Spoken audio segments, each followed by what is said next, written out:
welcome you all. Vidya has already introduced you. I will put the whole conversation in a bit of a context. As I was trying to think about what should I talk about you and your book, the first thing that struck me today was what is it about Bangalore that produces or nurtures the most debate-provoking narrative-setting historians. This city, which is otherwise known for looking towards the future as India's Silicon Valley, what makes it equally such a fertile ground for those looking back at yesterday?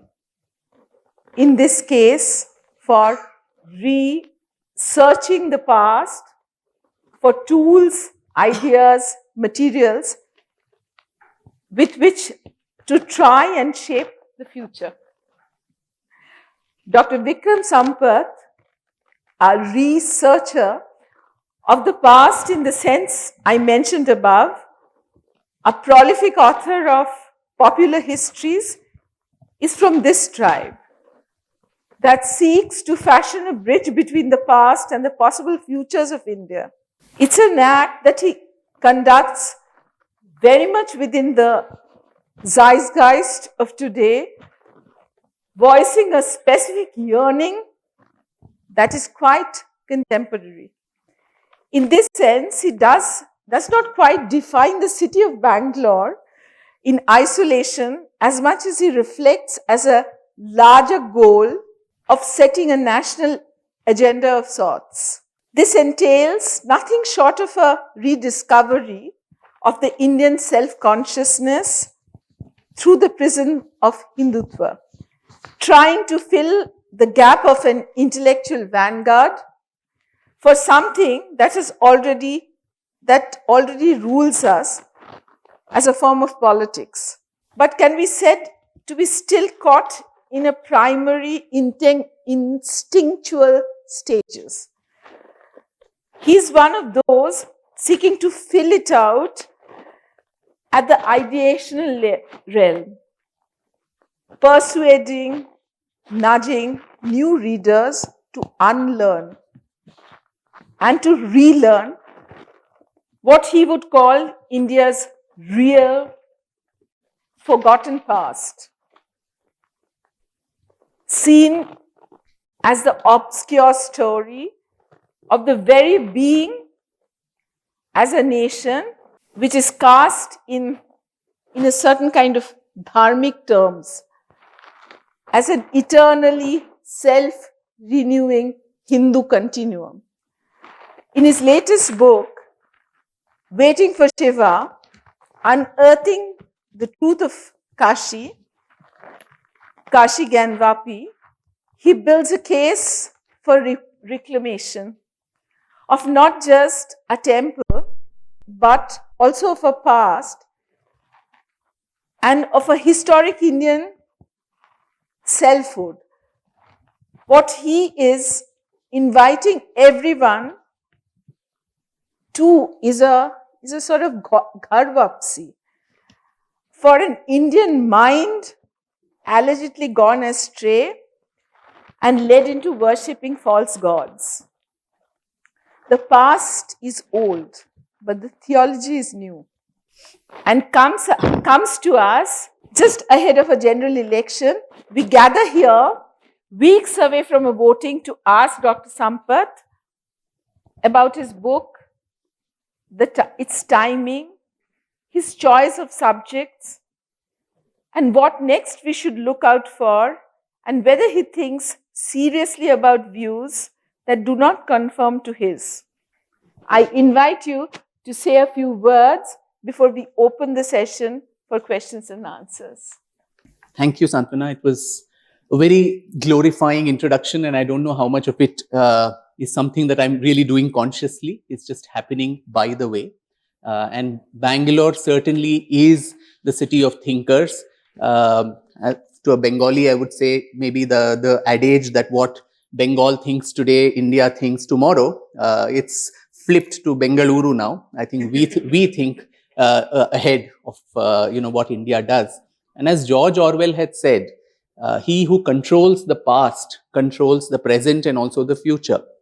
So I think it's not a oxymoron in the sense that a city which is known for startups, for IT and all of that is also replete with a lot of thinkers, particularly who wear on a historian's cap, because unless we fix that element of our country's consciousness, I don't think a future can be charted with the kind of sense and confidence that one would want. I do have a problem with the subtitle of today's session, which says the Hindutva narrative. I think it's sadly a commentary also of our times, where we like to box everyone into pigeonholes and put labels on them. So and so is a leftist, so and so is a rightist, so and so is a Hindutva, and all of that.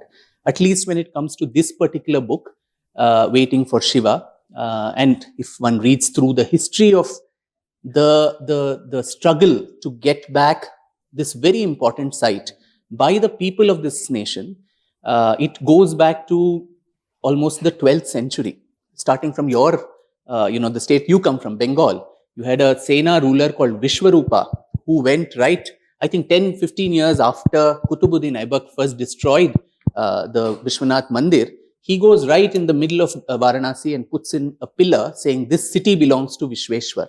From our own state of Karnataka, you had Veera Narasimha III, the Hoysala ruler, who donates an entire village called Hebbale, so that the proceeds of that village could go to the pilgrims, the Hindu pilgrims from his kingdom, who could pay the jizya tax that the Delhi Sultanate was imposing on Hindu pilgrims to go and worship in their own temples. You later had a Gujarati businessman in the 13th century called Seth Vastupala, who donates close to 1 lakh rupees in the 13th century to rebuild the grand temple, which Aibak had destroyed, along with 1,000 other temples in Kashi in the very first iconoclastic wave that hit the city. So north, a place in the north being patronized and thought of by a king in the east, someone in the south, someone in the west. You had people, the books on Kashi, and as a writer, it really warms my heart that when lots and lots of Maharashtrian Brahmins from the 12th and 13th century, they started migrating to Kashi and to create a renaissance in terms of collective consciousness about what Kashi's importance was by writing the Kashi Khanda, the Kashi Rahasya and other texts. Simultaneously, these were getting translated into other Indian languages. Srinatha, a Telugu poet, was translating it under the aegis of the Vijayanagar Empire. In the Guru Charitra in Marathi was translating that into Marathi. So, and then of course, right from Chhatrapati Shivaji Maharaj downwards to all the Maratha Peshwas and to eventually Ahilyabai Holkar, who reconstructed that temple after several waves of iconoclasm. What do we call all of that? Is that also the Hindutva narrative? Or was it a larger consciousness for something that is sacred? That our ancestors never gave up possession of and constantly kept trying to reclaim. So I think retrofitting definitions, very loaded with political idioms of today, to historical works or actions, I think that is highly problematic, and we should probably desist from doing that because there are some things which are a part of a civilizational consciousness, and this, I think, comes within that larger rubric, and that's how I would see attempts like this, rather than pigeonhole them and box-hole them into all these and put labels as to you belong to this camp or that camp and so on. So that's my short answer to your long introduction. So it's not really actually the camp as I see. I did not sort of, when I was writing, I'm not a sort of, I'm a print journalist, so I need to always write down what I have to write down my thoughts. So when I was writing it down and I just freshly read your book, so how do I see you? And I read your previous book also. So how do I see you? So what I wrote as an introduction, more than glorification, it is about contextualizing you. That is what we journalists do. True. Understand phenomena in terms of a context. Yeah. So I see you happening, the choices you make to write on is happening in a context. So whether you don't want to be boxed into the Hindutva bracket or not, it is happening when a certain kind of ideological framing, ideological political framing is coming up, right, or flourishing and sort of encompassing the political life. So it is happening at that juncture. So it's not about you being in a camp or not being in a camp. Like, when we look at civilizational marvels, okay, when you stand in front of the pyramid or you stand in front of this wonderful temple in Madurai, or the Sun Temple, which is kind of Karnataka Temple, which is much closer to my cultural sensibility. So, or you stand in front of the Taj Mahal or whatever. So every civilizational marvel that you see is, then you think, who built it? So it's somebody's civilization is somebody's slavery. Right. It's always that. Okay. So civilization is built on that. Yeah. Built on inequities. So that's sort of inbuilt in the thing. But let's not get astray. I thought I need to sort of tell you about that. And so you don't happen in a vacuum. So what I was trying to do and contextualizing it, you may fine-tune it, but it is happening. Yeah, the issue, Santana, is this is the 16th year of my literary career. Right. And so contrary to, the last decade has been a very different political climate in India. But almost 6 years before, when my first book came out in 2008 on our state, on the history of Karnataka, which was Splendors of Royal Mysore, on the 600 years of the Wadeyar rule here. That was also as an answer to something which I thought was faulty, which was the manner in which the Mysore royal family had been depicted in that very popular tele-serial those days called The Sword of Tipu Sultan by Sanjay Khan. The Maharaja was shown like this obese retard who was dancing with the court dancer. The Maharani was one of those typical, Ekta Kapoor vamps who's all the time conspiring and conniving to oust Tipu. And if you remember, there were lots of protests in different parts of Karnataka those days. And including the studio had caught fire, and Sanjay Khan's face had got burnt. And there were lots of Kannada newspapers were talking about this is a curse of the Wadeyar and for what he has done and so on. And I was a boy then of 12 or 13 years of age, literally not someone who liked the way history was taught in school. The maximum punishments I got in school was for history, which meant kneeling down outside class, because the manner in which you are made to memorize dates and unnecessary events which you think have no relevance to your life. But something about all these protests and the things were what germinated in my mind as a 13 or 14-year-old boy then.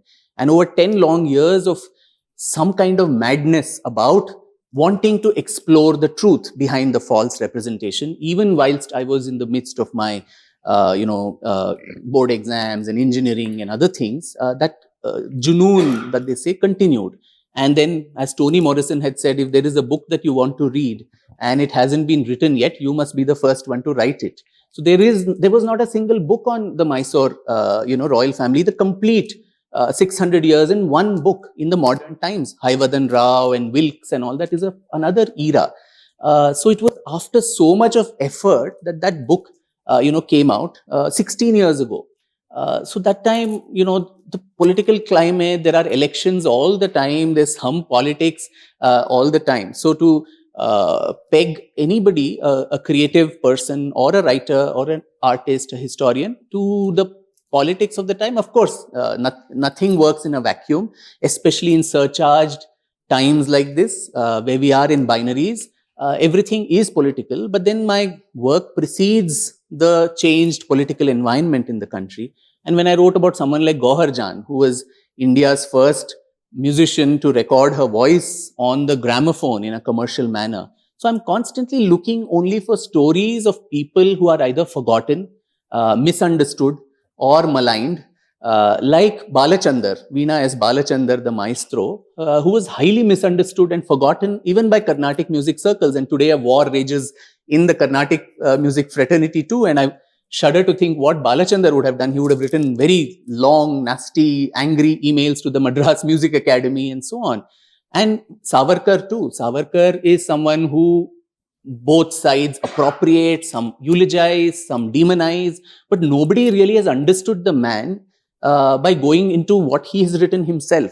He wrote so copiously in so many languages, including Marathi mainly, and being someone who knows Marathi, it became all the more important, a historian's burden, so to say, to actually demystify him for today's young Indian, to say, what is this noise all about? When the Prime Minister goes to Port Blair and sits there and that photograph is splashed everywhere, or Mr. Rahul Gandhi constantly castigates him, or Savarkar, who died way back in 1966, is made a ping pong ball, in the politics of today. I think it's a historian's responsibility to bring the facts to the discerning reader, and then she can make up her mind as to which way she would like to, make an opinion. So I think constantly, while there is politics in everything, Rahul Gandhi even famously said there's politics in your trousers. So there is politics everywhere. That would desist us from writing about anything. So let that happen as it is, and elections will keep happening to some state, some union territory, some national elections. So we should all shut shops and sit down. But there are certain issues which are interesting, and that is how I pick my subjects, or rather they come looking for me and picking me up in some way. Actually, I was about to, that was supposed to be my first question. I read your mind.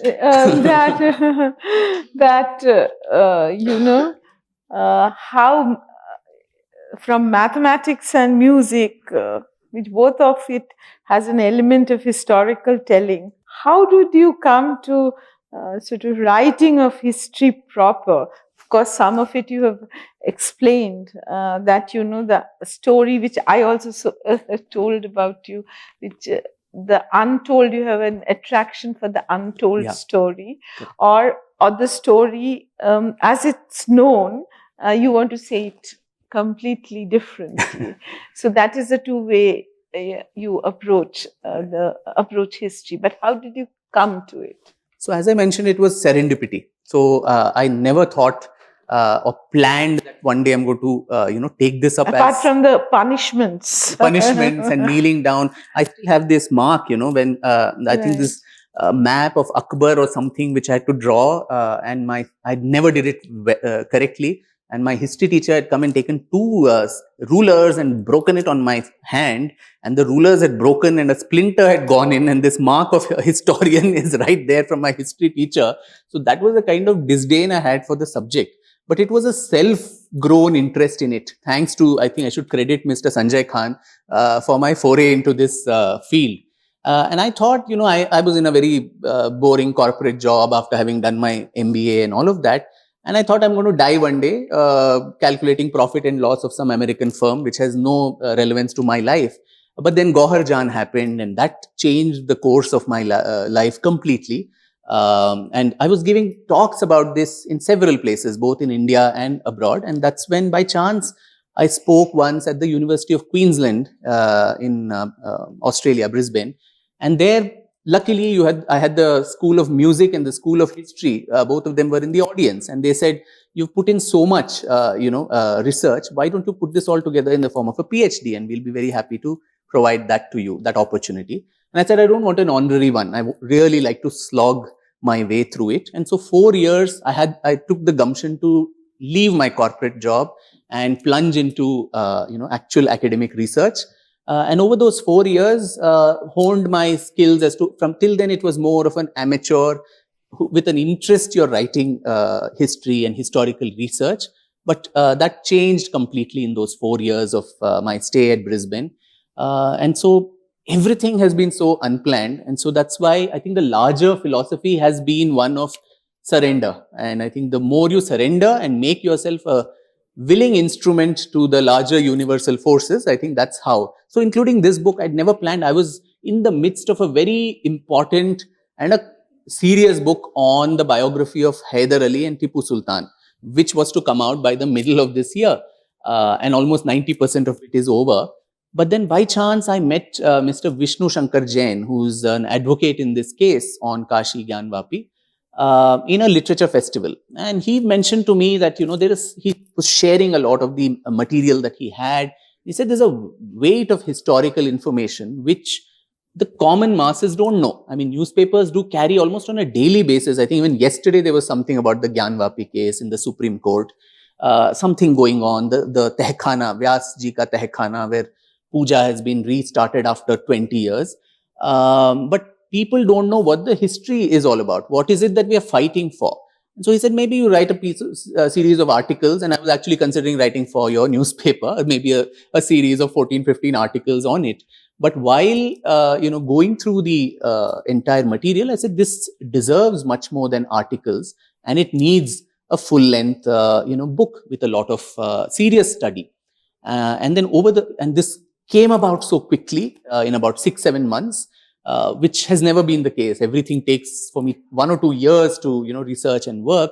But here there was just so many forces that also came to help me. By chance, I had the fortune of meeting Jagat Guru Shankaracharya, Sri Abhinav Shankar Bharti ji of the Kudali Sringeri Samsthan, who gave me a lot of, background about when he got to know that I was writing about this, about what is the meaning of a shivling. Because even in the course of the case, I mean, that led to the Nupur Sharma, episode and all the terrible things that came afterwards, where there was derision that this is phallus worship, that it is the worship of a male organ and all of that. But is it really that? Do we as Indians really know what the Shivalinga means? What do the texts tell us about it? So he gave me a lot of inputs about that. And there were lots and lots of Sanskrit, nibandhas or long format compositions, the Puranic literature, which, I'm really against the accessing these literatures of classical texts in translation, because either they are done by people who not necessarily know the language completely, they have their own biases, or it is incomplete knowledge. So accessing the primary texts in their original with the help of pandits who understand the language. I don't claim to know the language that well. So there too, Shankaracharya ji, connected me to a couple of scholars in Bangalore, who sat with me and helped me decode a lot of these texts. A couple of Persian scholars who helped me with understanding some of the Persian travelogues and accounts and so on.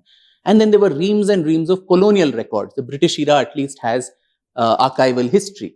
And the case itself, it has been a contestation not now, 20 years back or 30 years back, but right from the 19th century. 1810 onwards, bloody riots in Varanasi that has shook the city. And British courts are replete with documents around how both the communities constantly kept jostling and fighting with each other.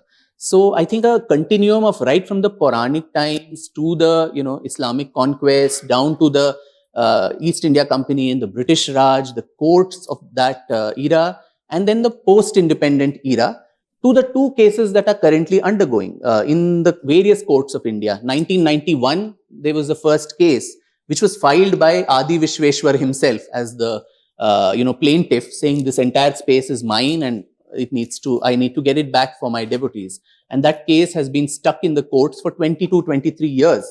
And it was only in December 2023 that it has been fast-tracked. And I think by June 24, the courts have been ordered to close that. But around the same time, in 2021, there was another case which 4 or 5 Hindu women of Varanasi filed in the name of Ma Shringar Gauri. So the precincts of that structure, the Gyanvapi Masjid, first of all, that's an oxymoron in itself. Gyanvapi is a Sanskrit term, well of knowledge. Gyanvapi Mosque, be that as it may, but you had the cellar of that where there is puja happening, the walls of which there is the western walls which still has Hindu pillars and artifacts. You had the Shringar Gauri, which till 1993 women were going and worshipping every day. And 1993, the Mulayam Singh Yadav government unilaterally shut down that whole thing and barricaded the place. So these women then filed a case saying this is a fundamental right to worship, which is prevented, and we'd want it back. And that case is what galloped. It led to the Advocate Commissioner survey, the survey of that Wuzu Khana where you found the Shivling come out of it. And then the recently come out ASI survey report, Archaeological Survey of India, which through 800 pages, I think it lays bare, threadbare, the details of what the history of that entire site is. You found inscriptions there in Tamil, in Telugu, in Kannada, in Devanagari, Marathi, all sorts of languages, which underscores what I started with, that this was something so important, not just to people of Awadh or Uttar Pradesh, but to all of Bharat through the centuries. And that's why we found these artifacts there, as the ASI survey has shown. Going back to your the Big Bang moment of the idea behind this book, you mentioned Advocate Vishnu Shankar Jain, the dinner you had, and that's when the idea got seeded. For this idea to get seeded, you must be having a very fertile mind. What made it fertile, your mind? Because you're a young historian. There are even many senior historians, but it didn't occur to them, it occurred to you. I wish I knew the answer. That's a googly. I wish I knew what made it fertile. Maybe it's just the grace of a higher power, maybe.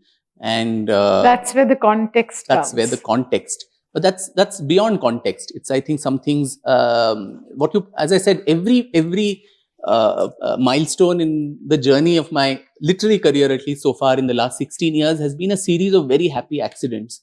Serendipity at every spot. Never planned. As I said, this book too was not planned. And it just happened. And I always would like to believe, and that's what I think helps me to remain grounded, that you are just you need to be a willing instrument to a larger force that works through you.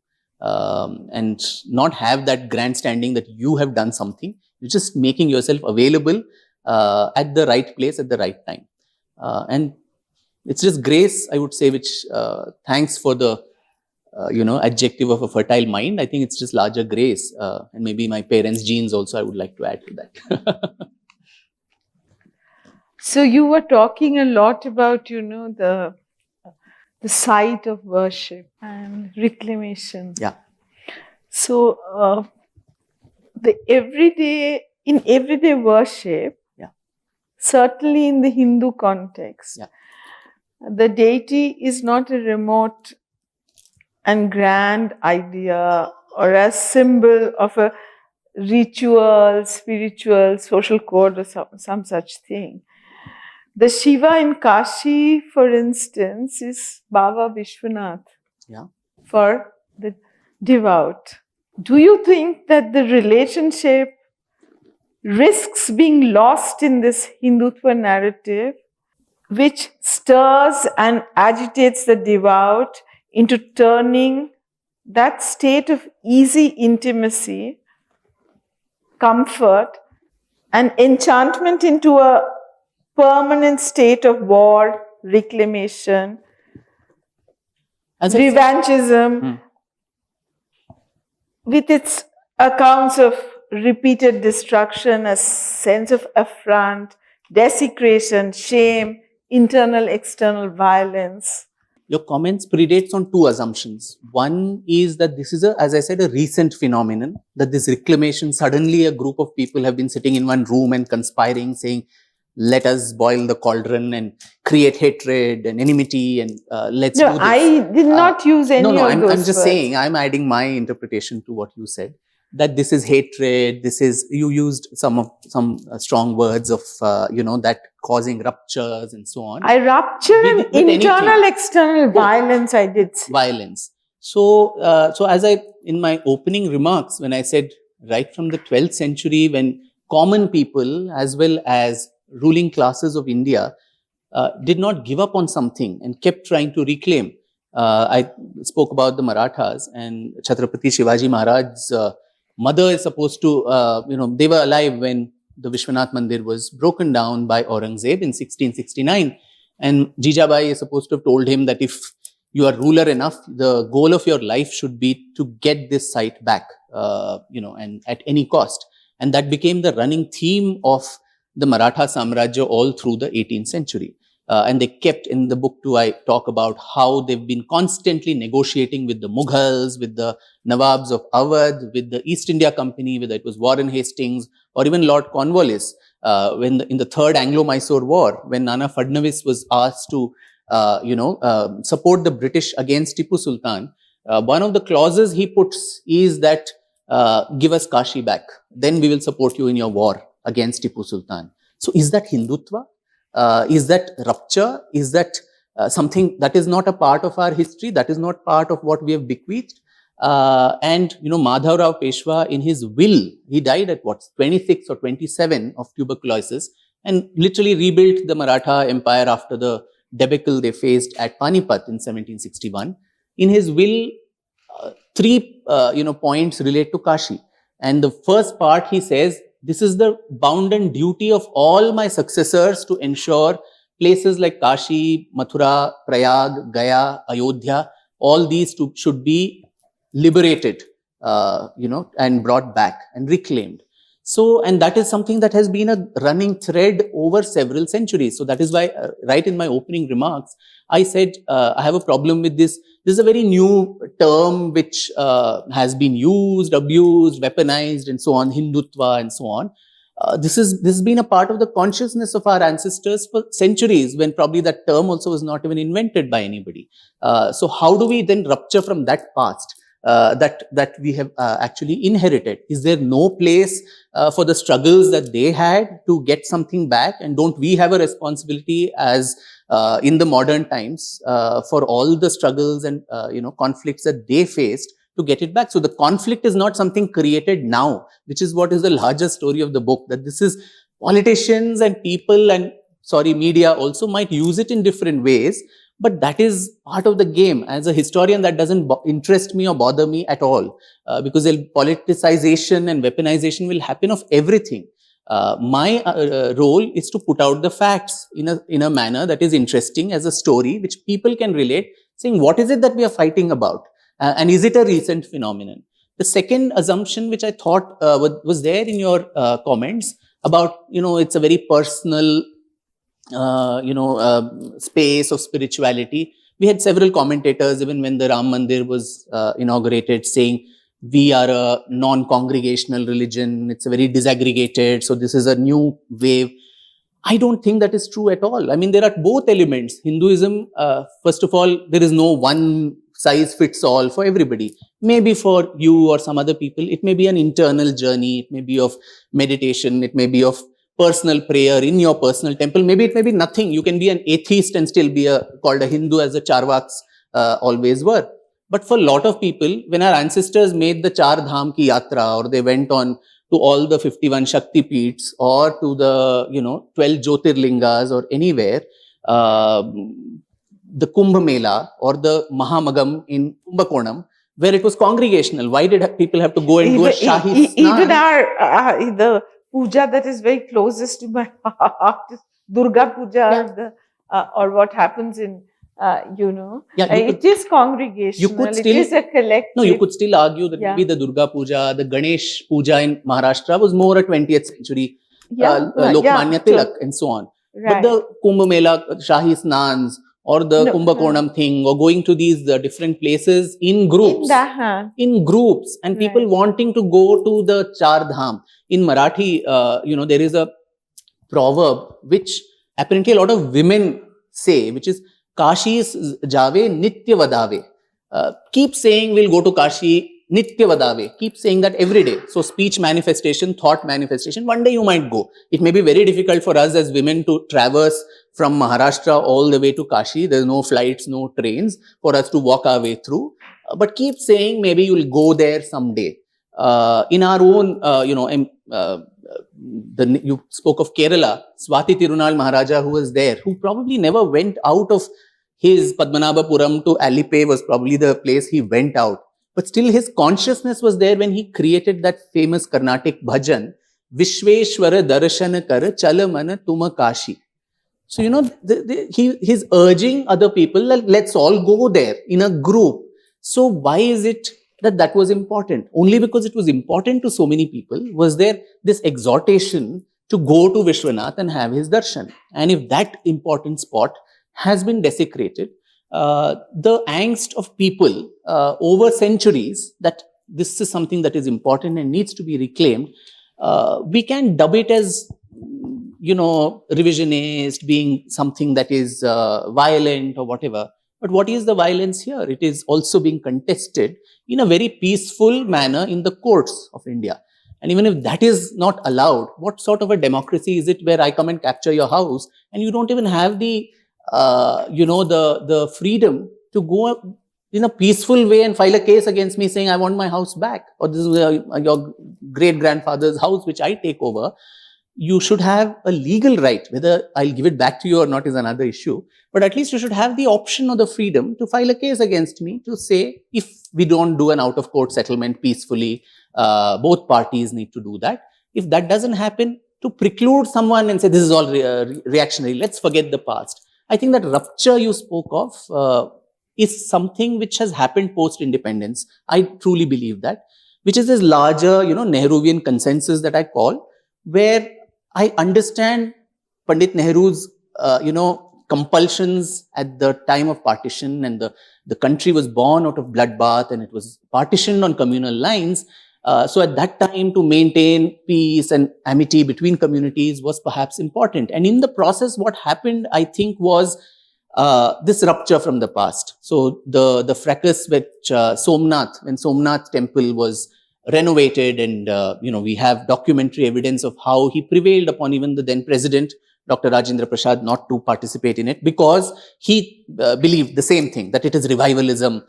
It will affect the image of my government in India and outside India. So he would have probably had the ASI come and renovate that and make it into a nice museum, but not a sign of a living tradition. So the past had to be something that is fossilized, like the Greeks and the Roman, this thing which you see in mummified fashion in British museums, in beautiful structures, but not a living tradition. So there is a lot of discomfort where you should tone down this identity. Somehow it should not be so visible. Every community can wear their identity very proudly on their sleeve, but somehow the majority community was always called upon to tone it down a bit. Don't make all these claims for the larger interest of social cohesion and so on. So that story or that narrative is, I think, what is being contested politically, intellectually, in media circles, in every way. And that is the rupture, where we are seeing the previous rupture is now trying to be, filled with a sense that, hey, we can make that bridge with the past. And talking about the past need not always be about regression, need not always be about violence. It is sometimes also about making peace with it. A truth and reconciliation commission, so to say, where we make peace with our past. And I think in India, we seriously have not made peace with our past. We have obliterated, we have whitewashed, anything uncomfortable, we've just pushed under the carpet. And we have assumed that if we don't see it, it doesn't exist. But in the hinterland, in the countryside, in people's narratives, in the living memories of people, whether it is in Kashi, where every day you go to the Vishwanath temple, you see the western walls, which are the ruins of a temple, which is, you don't need the ASI survey to tell you that this is what it is. It is visible to a naked eye. So those feelings, those living traditions, those oral narratives, those subaltern voices, they are now saying that we also deserve to be heard. And that is where I think the clash is happening at multiple levels. Yeah, Vikram, it could also be about how you look at something. Kashi, for many people, are about its ghats, okay, and the various functionality. Each of the ghats have a different role to play, even if you take the Hindu idea of life, okay. Yeah. So for Kashi, it is not about that wall of Gyanvapi temple that you witness. It's about the ghats, okay, and the flow, the Ganga as it flows, okay, where Bismillah Khan Sahib would also come and tell you that he doesn't want to go shift to Los Angeles because he can't take the Ganga there. And he says that, don't tell the mullah, the rag I love most is Shankara. Yeah. Okay, and he plays it in Baba Vishwanath's temple. Okay, so that is not Nehruvian consensus. That is something that is also kind of an indigenous. It grows from the ground, and that sometimes something else comes up from the ground as well. Okay, and so without, and as you are saying that. It's about how you, what I was trying to tell through my family anecdotes is it's not about I see you are seeing it as a continuing of conflict where your temple and your sacred site of worship is being taken away and you are reclaiming it, whereas I see it as a continuum of history and tradition. Okay, so it is how you look at it. I don't so think that those is are they mutually exclusive, Santanu? Yeah, I can still reclaim yeah. the Kashi Vishwanath and still feel very passionately for the Ghats. Yeah, If there was so much passion for the Ghats all these 75 years, the Ganga would not have been in the state that it was. The Ghats have got beautified and cleaned only now. It's been cleaned now, right, in the last 10 years. Yeah, so for all the love for these Ghats, not much was done. And that's also, I mean, look at all the pilgrim centers. Today, I mean, all those people who kept saying, what's the point of building a temple in Ayodhya, build a hospital, build a school, where is development and so on. No, I'm saying today, in just, I think, 2-3 months of it coming, there have been some 1 crore plus people who have gone there. An airport has come there for the first time. A railway station has come there. And, the roads are getting better. The hotels, the hospitality industry. So even forget the religion, the ritual and all of that. Even from an economy perspective, from a spiritual tourism perspective, why is it that these places were let to rot, especially in the northern belt, to rot in utter squalor and dirt? Nobody saw that this was our soft power, that we have these important sites which can attract pilgrims not only from all over India but even probably from abroad. So look at Gaya. I mean, you spoke of rituals for the dead in Kerala. If you just go to Gaya and see that Vishnupad temple there, I had been there. It was, I'm sorry to say, but it is in a terrible state. At the peak of the, Pitru Paksh Amavasya, it is unbearable to even be there. So why is it? There must be some reason why these places have been just let to languish in that situation. As I said, forget the religiosities, the sentiments and all of that. Even to develop it so that the government can fill their coffers, even that was not thought of. Which says a lot about what the priorities, what the mindset and the thoughts are of that consensus that I spoke of. And the same governments which say government has no, we are a secular nation, why should they have no qualms in controlling Hindu temples and educational institutions. So if we are truly secular, then government has no business running any religious institution. Get out of it. Whereas in our own state, taxes, which I think the governor has refused to sign that bill or whatever, tax on temples on more than 1 crore revenue. In Tamil Nadu, you have more than 40,000 temples and mutts under government control. Where does that square up with our larger image of secularism? Why is it that one community doesn't even have the right to teach their, religion, their texts? If you want our kids to go and learn the basics of our religion, where do they go and learn this? We probably, the grandmother, the great-grandmother's generation which would tell these stories is almost gone. So if maybe our generation really doesn't know so much of all of this. If anyone wants to know these basics, we don't even get look at the way the Gurukuls and others are, languishing. So I think that is the fundamental problem, which reclamation is not just this fight to get something violently, break someone's head and get this out. It is to get back what is rightfully yours, and let there be even standards, let there be fair play, where if you say you're truly secular and you don't want to interfere, the church and the state are separate, then what on earth can explain the control? And here every political party, it's not as if the BJP in Karnataka, when they were in power, it was mentioned very grandly that we will liberate all the temples, but nobody wants to give up on that. Because the revenue that comes there, ministers, their families are on trust boards and so on. Hindu temples can have non-Hindus on the trust board. But suppose I want to become a trustee of the Jama Masjid in Delhi, or the St. Francis Shrine in Goa. I don't think I'll be allowed. Or the Gurudwara Prabandhak Committee. Can I become a member? I don't think I can. But in Tirupati, you can have non-Hindus also be a part of the trust. So where is this leading us? And I think those are larger issues which are rooted in history, but also, flow down into contemporary society and politics, unfortunately. Yeah. Regarding this exercise of the ongoing exercise of correcting history, as a historian, how do you claim to offer correcting history or the correct history? Because in the background, as we saw in the last few months, past year or two, even history books, the syllabi had to be changed. It was an exercise of correcting history. Actually, I wouldn't assume so arrogantly that I'm correcting something.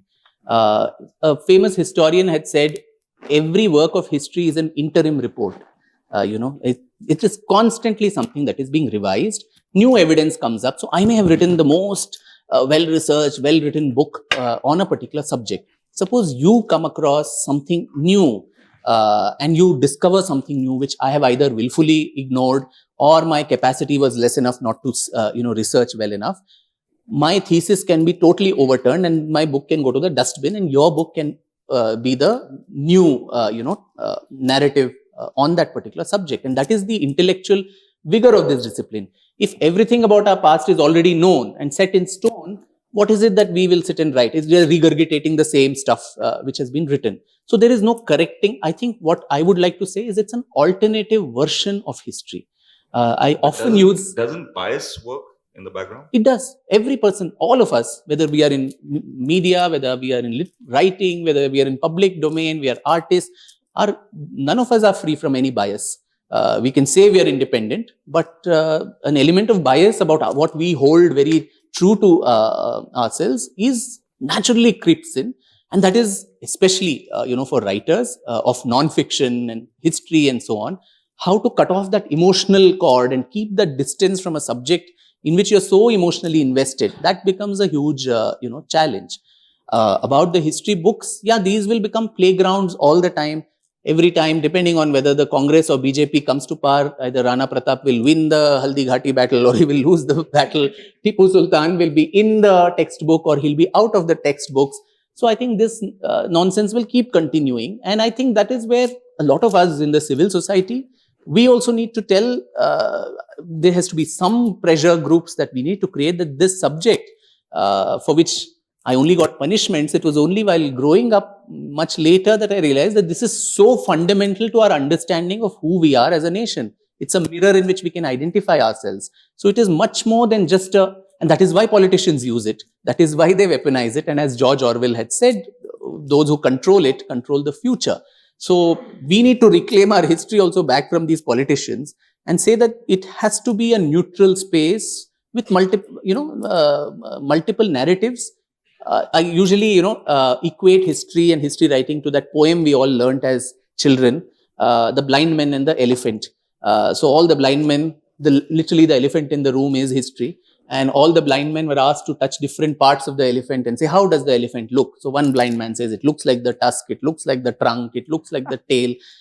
They were all correct and they were all wrong also, because the elephant was the sum of the parts of the description that all these blind men were giving. And all of us historians, I have the humility to say that we are blind men, and we are blinded by so many things, by availability of resources, by our biases, by the situation of our times. Today, I don't think I can write an objective biography of, say, Ambedkar or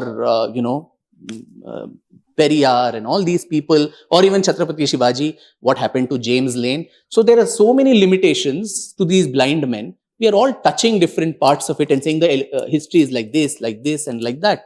But I think it's a sum of parts which make the correct historical narrative. So nobody is really saying this is the correct version. It is just another version among a multiplicity of versions. The problem with India, especially post-independence, has been there's been a monochromatic hold or a monopoly of one ideologically tilted version of history writing, which literally, edged out anybody with an alternative voice. Today, that subaltern, the voice of a nation long suppressed, is finally finding utterance, saying, I also have a voice.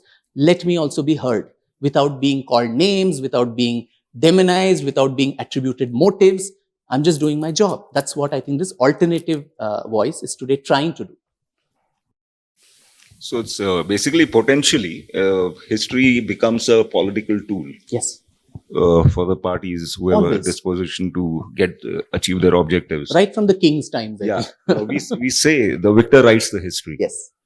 And if that's the starting point, aren't you at a risk of repeating that mistake?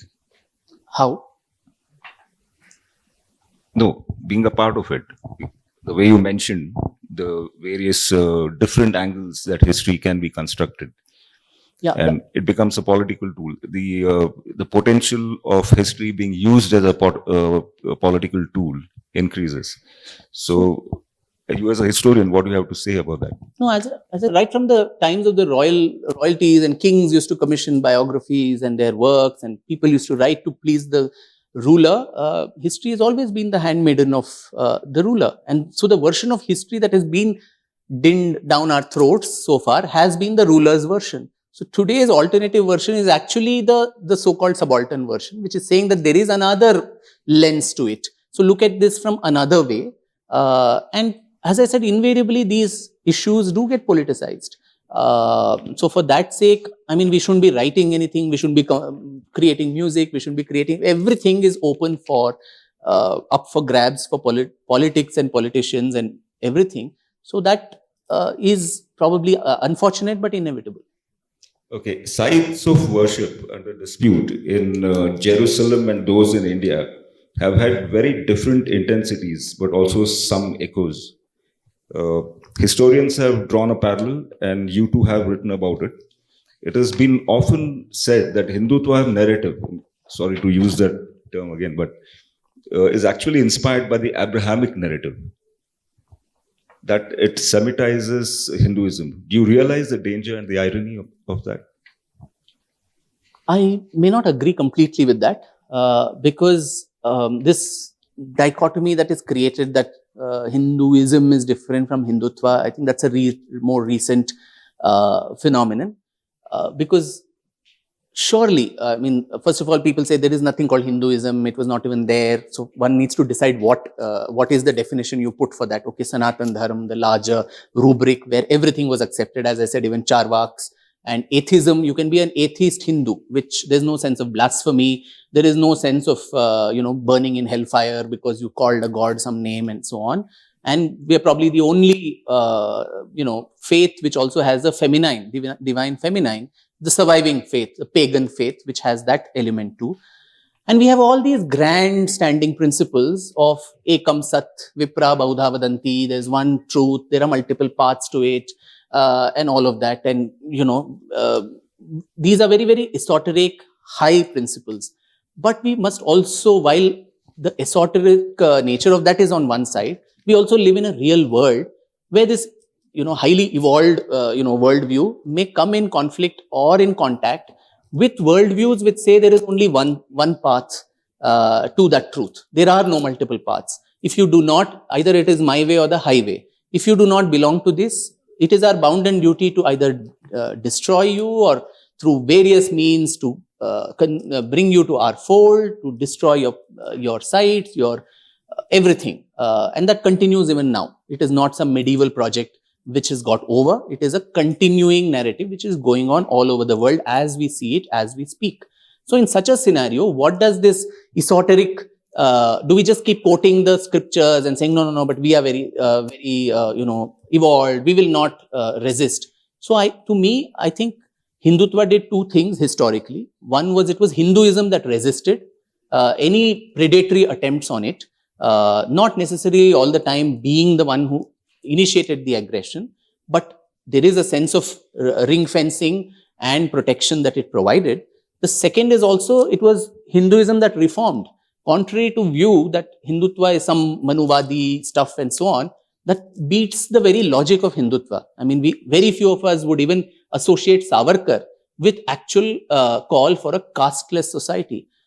Someone in the 1930s who advocated intercaste dining at a time when, even among the Maharashtrian Brahmins, the Chitpavans and the Deshasthas would not sit together and eat.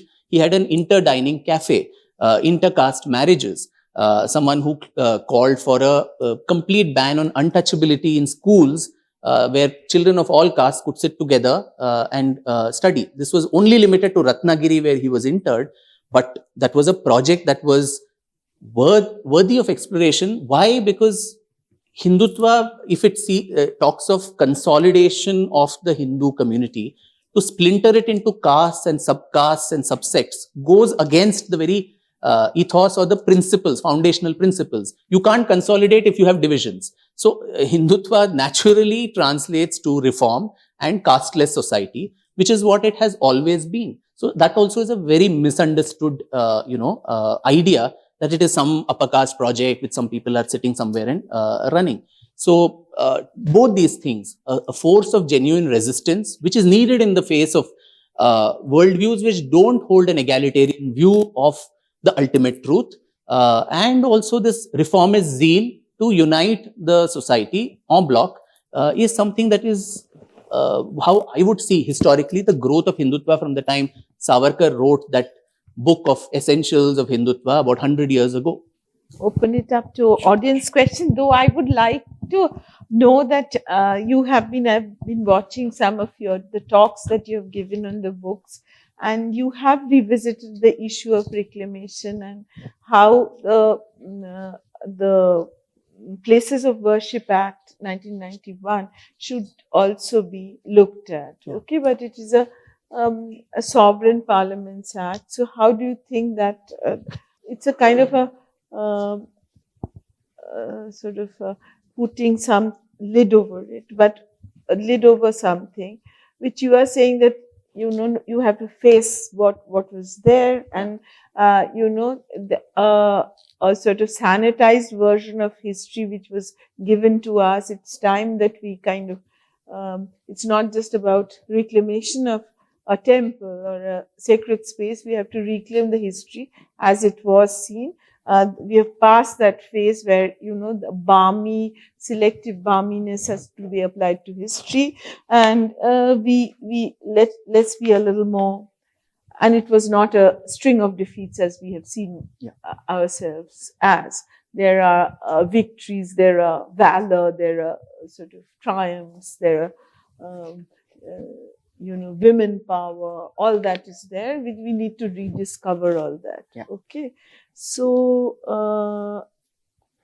the rediscovery part is okay, but it is together happening side by side. We are saying we want to be sort of a world power which is kind of equipped to face 2047 or 2015, a much more powerful developed state. Okay.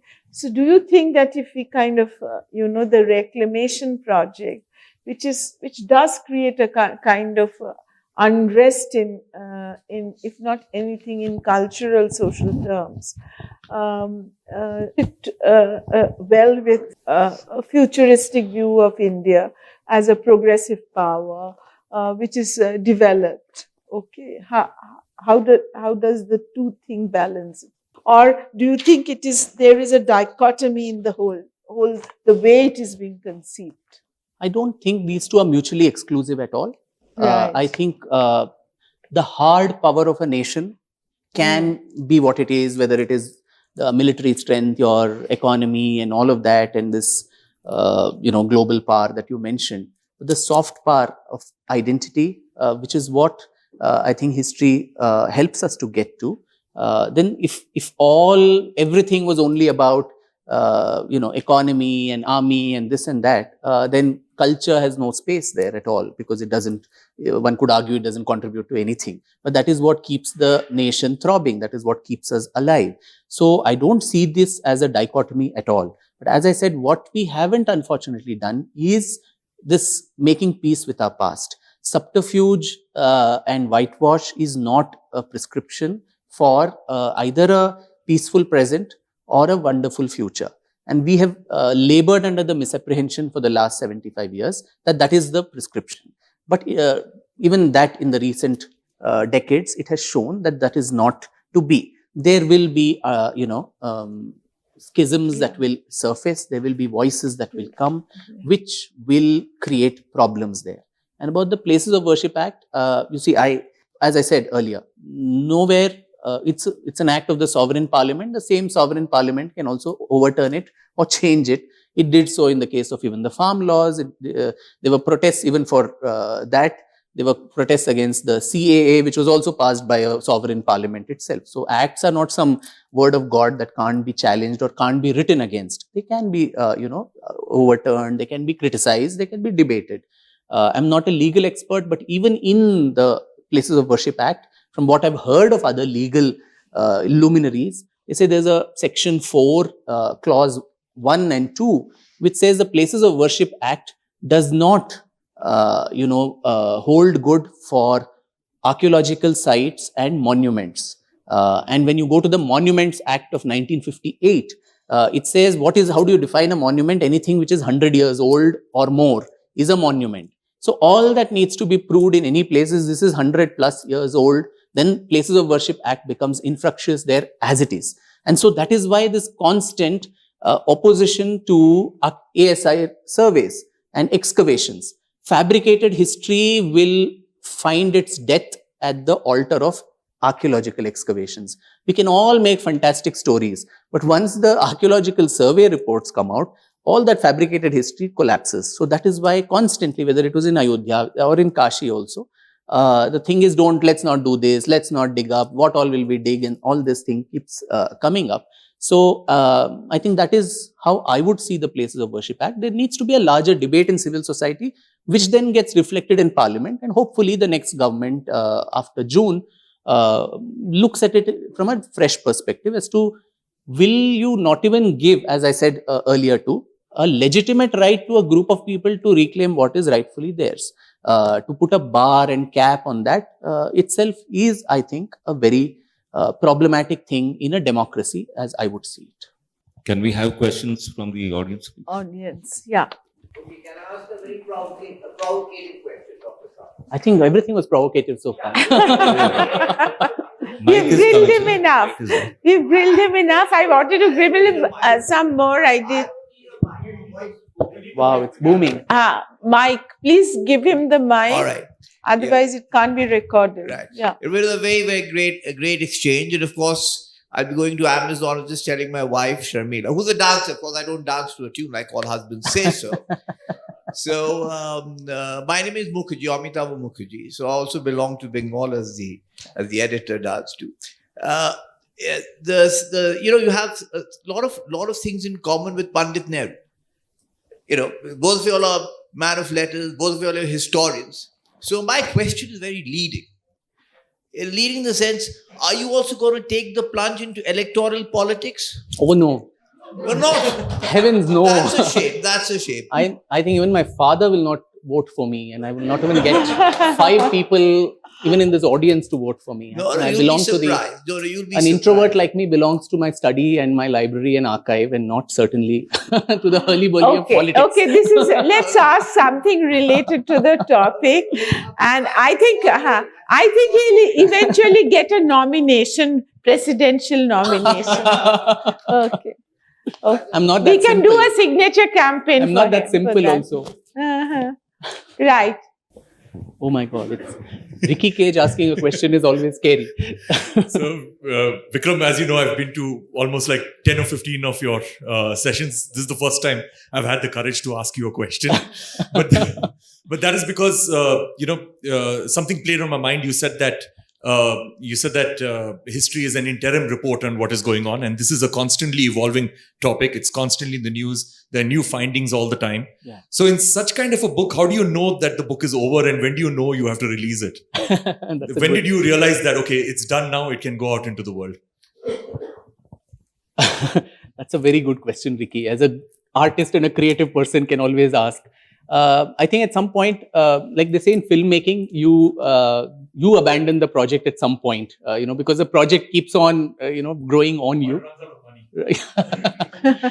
So in this case, I was actually waiting till the ASI report came out. And I think the ASI report just didn't come out for the longest period of time. And that was 800 pages of really, it's online. I would urge people to go and read it. Parts of it, I literally had to understand what it was to put it out in the appendix. They've used all the modern, technology, ground-penetrating radar, handheld X-ray spectrometer, differential global positioning systems to show what all the substructures were, what was the dating of the organic objects which were there. 800 pages. And that too was dubbed as Hindutva, by the way, by some political parties. I mean, radar cannot be Hindutva or Islamist or anything. It is science. It has to speak to you the truth. So I was waiting only for that. But as you rightly said, I mean, yesterday, I think the newspapers were filled with the Supreme Court, including the Honorable Chief Justice of India himself, refused to stay the puja in the cellar of the mosque. And so it's an evolving story. I think when the final verdict of that case comes about, the 91 case which I mentioned, which gets cleared in June, maybe then there should be another edition, depending on whichever way the case goes, pro-temple, anti-temple, whatever. But it will be a document of the closure of this entire story. At least this puts the story right from the Puranic times to 2024 January. But the story, the last word is never said till it is over. Of course. Chauhan, I'm from the newspaper. Yes. There are a couple of things I haven't, to be honest, I haven't read your book completely, but you, I think, have made a reference either in your interview that this issue was raked up by Deen Muhammad in 1936, yes, when he said that you can't offer namaz in a place which is, which was a temple, perhaps. That was one reference that I came across. And the second was that you have said that there should be alternate scholarship. And I did ask you earlier. Now, history cannot be an emotional thing. Agreed. And history, not only in India, if you were to look at China, they are reclaiming their civilization through archaeology. Correct. They are digging up and taking out graves and doing their DNA and saying that, we stretch from this to that. Right. So, where do you see, and to me, history is science, yeah, which tells you exactly, if you were to look back honestly, who you are and from where did you come. So why is it becoming such an emotional and divided issue? Why can't it be a scientific interpretation of who we are? Correct.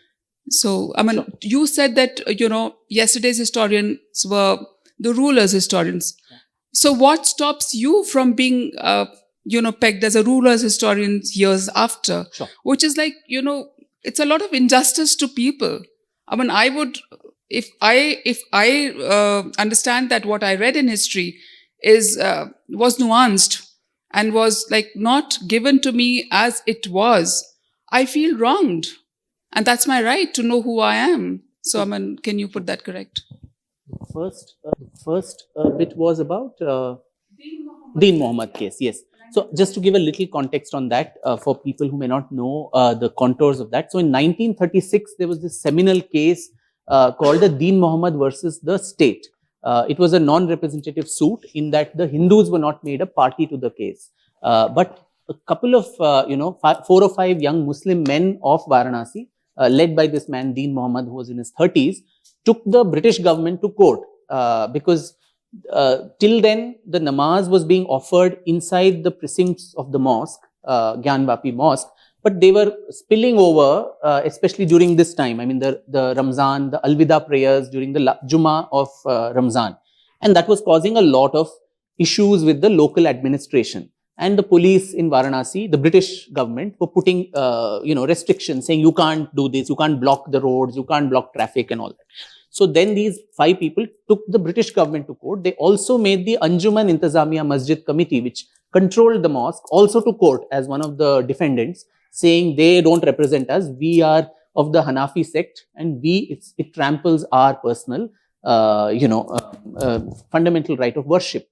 Now that opened a can of worms on the case, and that's why I have almost one entire chapter on it with all the witnesses who came. Though the Hindu side was not a party to this, the government marched. So the Secretary of State, who was drawn to this case, he gives in his affidavit that this is not a mosque, because in our government records, there is no record of it being a waqf property.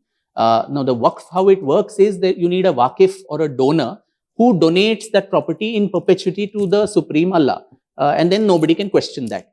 But in this case, while there are Badshahi Farmans of Aurangzeb saying demolish this temple in the Masre Alamgiri, there is no Farman which says in its place you can build something else, or that I as the emperor is donating this. So the British government of 1936, first of all, gave that statement.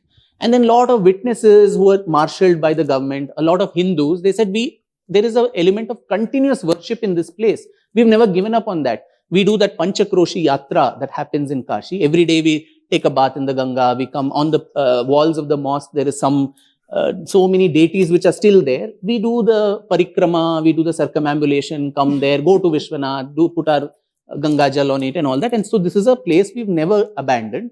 And the Hindus and Muslims, you pay some money to the Mutawalli of the mosque so that you could do this thing. So then finally, when 1937, the judgment comes out, the British judge actually agrees to both of this in the judgment, saying, yes, this is not a Waqf property. We have gone through all the government records. There is no reference of that. And another important issue that he brings up, that even according to Islamic law and Sharia law, it is actually haram to worship on the place usurped by somebody else. If I take your house forcibly without your consent and offer prayers there, that is not accepted. So in this case, there is no property documents to show that the Hindu side or some Raja of Banaras or someone gave it away to someone else, nor is there any document of dedication as a Waqf property. So in both these cases, it is not considered a mosque, is what they said. This went on an appeal to the Allahabad High Court, and the High Court also struck it down in 1942 with cost to the plaintiff, saying this is what it is. Then of course, the events caught up, we got independence, Second World War, all that, and this case was forgotten. But this case becomes important to reference, saying how even in the British era, what was the status? So when we say the religious character as it stood on 15th August 1947 should remain unchanged as per the Places of Worship Act, as of 15th August 2, this place was disputed. There was dichotomy about what it is, whether it is a mosque, whether it's a temple. And the judge there had said this is subject to excavations, discoveries, and we'll leave it at that. We don't want to enter into this terrain. For now, let them restrict themselves to the mosque itself and not flow outside for their namaz. That was what was adjudged by the court. So that was the larger Deen Muhammad case. Now the second question is an excellent question, and I think that is very important, that and a very small effort that at least I have taken in this regard is to establish a private organization called the Foundation for Indian Historical and Cultural Research. And the idea there is multifold. Like as you said, no emotion, let the evidence speak for itself. Now, what is evidence in the case of history writing? You go to, of course, not just archaeology, but also literary sources.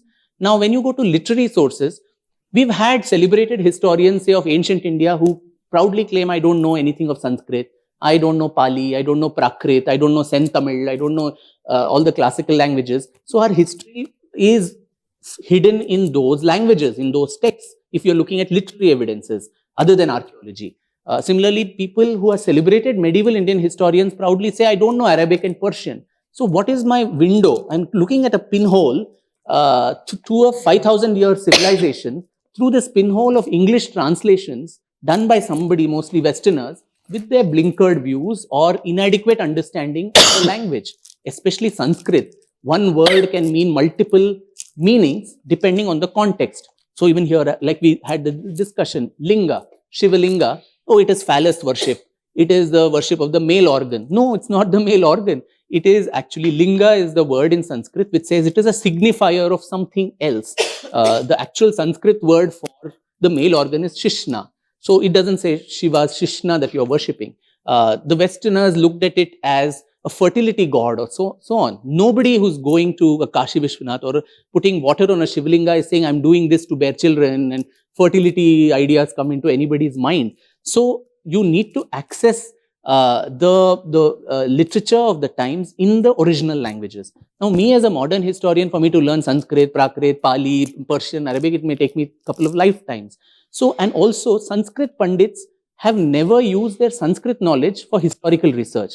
They've used it for grammar fights, Vyakaranas and the philosophy and all of that. So I thought of this idea that why don't we create multidisciplinary groups where a modern historian collaborates with a Sanskrit Pandit, with a Pali Prakrit scholar, or a geologist, an archaeologist, whatever, a person on specific projects which we would investigate. These would be historical themes which are of broad contemporary relevance, like some of these, not just academic research for the sake of academic research, but would also define a lot of contemporary themes.